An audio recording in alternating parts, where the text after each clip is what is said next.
नमो भारत। ऐसी ट्रेनों को लेकर रेलवे जल्द ही रेल यात्रियों को बड़ी खुशखबरी देने वाला है। रेलवे की ओर से 50 नई नमो भारत ट्रेनों के परिचालन की तैयारी है। प्रधानमंत्री नरेंद्र मोदी अपनी मंत्रिमंडल का विस्तार करने की तैयारी में हैं। सूत्रों से मिली जानकारी के मुताबिक पीएम मानसून सत्र के शुरू होने से पहले कैबिनेट विस्तार कर सकते हैं। बिहार विधानसभा चुनाव से पहले पुलिस प्रशासन भी एक्शन मोड में आ गए हैं। चुनाव पूर्व तैयारियों को लेकर गृह विभाग और पुलिस मुख्यालय ने सभी जिलों के डीएम और एएसपी को आवश्यक दिशा निर्देश दिए हैं।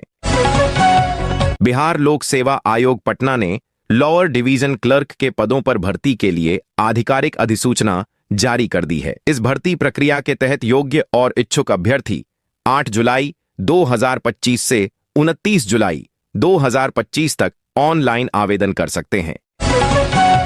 बिहार विधानसभा चुनाव 2025 को लेकर भारतीय जनता पार्टी की प्रदेश कार्य समिति की अहम बैठक बुधवार को पटना के ज्ञान भवन में हो रही है। लेकिन बैठक के दौरान पूर्व केंद्रीय मंत्री अश्विनी चौबे अजीबोगरीब पशोपेश में फंस गए, क्योंकि उन्हें मंच पर कोई जगह नहीं मिली। बिहार में नीतीश कुमार की सरकार लगातार स्वरोजगार के अवसर पैदा करने में लगी है। सरकार की इस पहल का सकारात्मक परिणाम भी दिखने लगा है। गौपालन जैसे स्वरोजगार में युवाओं की भागीदारी बढ़ी है। एक और बड़ी खबर, सावन हिंदू धर्म का पवित्र महीना है। इस बार सावन 11 जुलाई से शुरू हो रहा है, जो 9 अगस्त तक चलेगा। यह पूरा महीना विशेष रूप से भगवान शिव और देवी पार्वती को समर्पित है।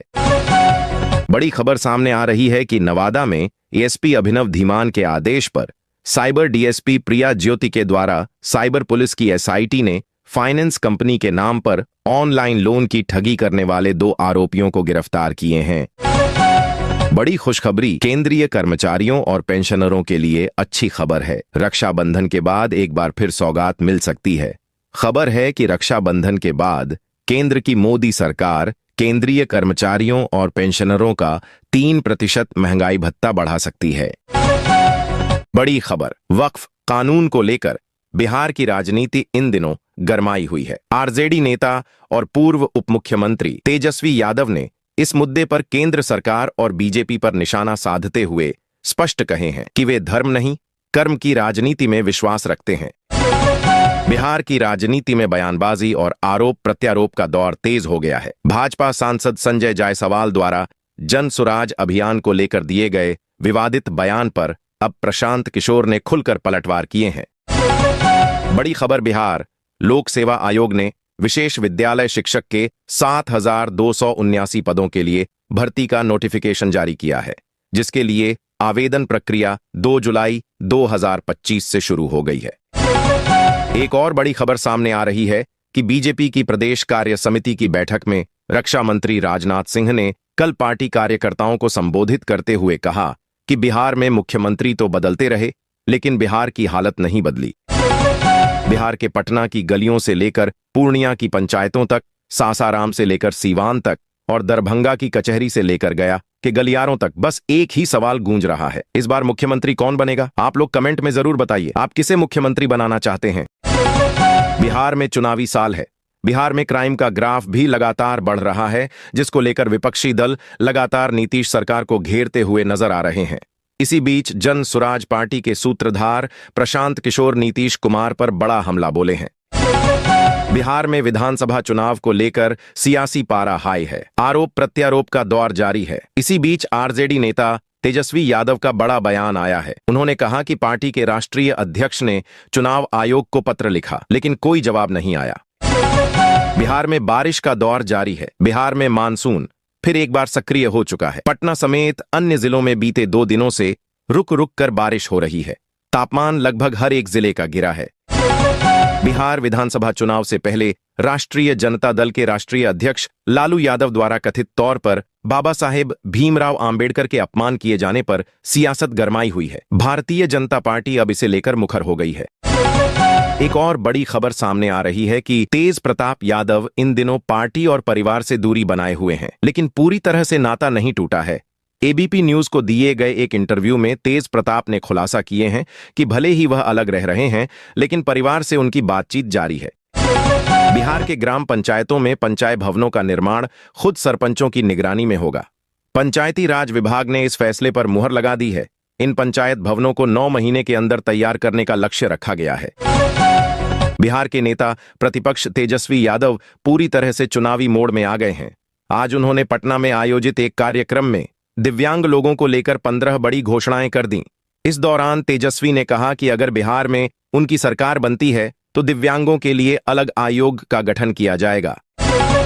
बिहार में विधानसभा चुनाव से पहले दल बदल का खेल शुरू हो गया है। इसी क्रम में मुख्यमंत्री नीतीश कुमार की पार्टी को नवादा में झटका लगने जा रहा है। मुस्लिम समुदाय के प्रभावशाली नेता और जेडीयू के पूर्व एमएलसी सलमान रागिब मुन्ना 9 जुलाई को आरजेडी में शामिल होने जा रहे हैं। एक और बड़ी खबर, केंद्रीय मंत्री और भाजपा के वरिष्ठ नेता राजनाथ सिंह ने आज यह स्पष्ट किए कि बिहार कभी भी पिछड़ा राज्य नहीं था, बल्कि इसे राष्ट्रीय जनता दल और कांग्रेस के शासन में ऐसा बनाया गया है। बिहार की राजनीति में एक नया अध्याय शुरू होने जा रहा है। चर्चित और विवादास्पद यूट्यूबर मनीष कश्यप 7 जुलाई 2025 को प्रशांत किशोर की जन स्वराज पार्टी में औपचारिक रूप से शामिल होंगे। बिहार में चुनाव से पहले सियासी खेला जारी है। बहुजन लोकदल पार्टी का नीतीश कुमार की पार्टी जेडीयू में विलय हो गया है। जेडीयू के प्रदेश अध्यक्ष उमेश कुशवाहा ने तारकिब अंसारी और उनके कई साथियों को पार्टी में शामिल किए। बिहार में 2025 के विधानसभा चुनाव की सरगर्मी अब और तेज हो गई है। राजनीतिक गलियारों में इन दिनों एक चर्चा जोरों पर है।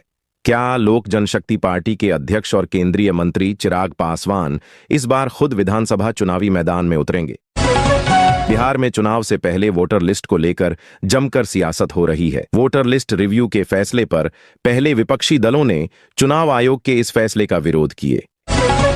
बिहार विधानसभा चुनाव की चल रही तैयारियों के दौरान कई तरह के रंग देखने को मिल रहे हैं। दिलचस्प ये है कि यहां सत्ताधारी राष्ट्रीय जनतांत्रिक गठबंधन के घटक दल भी एक दूसरे की गतिविधियों को संदेह, संशय और संदिग्ध भरी निगाहों से देख रहे हैं।